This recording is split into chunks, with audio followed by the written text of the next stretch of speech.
yan? Ala.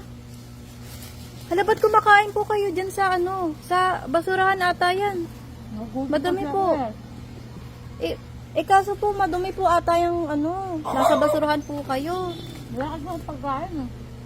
Magkakasakit po kayo dyan, ate. Bigyan na lang po kita ng ano, ng pagkain. Ano po ba yung kinakain nyo? Napal. Ako, ang dumi-dumi pa po. Tignan nyo, may mga pampers ba? Makakuha pa po kayo ng sakit dyan. Bakit po ba kayo nandito? Ano po bang ginagawa nyo dito? Pinalayas pa ako sa amin eh. Ha? Pinalayas po kayo sa inyo? Bakit naman po? Nandito lang po kayo sa ano, tabi-tabi sa kalsada. Baka mapano pa po kayo.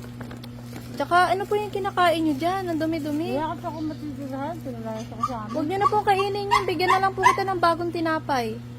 Gusto nyo ba na bagong tinapay? Meron po ako dito.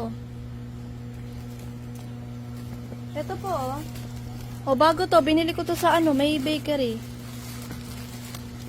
Huwag na po kayong ay, huwag nyo po ilalagay dyan, ate. Madumi po dyan. Para mamaya meron ako. Hindi, huwag nyo na po ilagay dyan kasi madumi po dyan sa ano, sa sako na yan. Salamat po. Dito po kayo, banda usog kayo. Yan. Bakit po, ilang araw na po ba kayo dito? Sa buwan.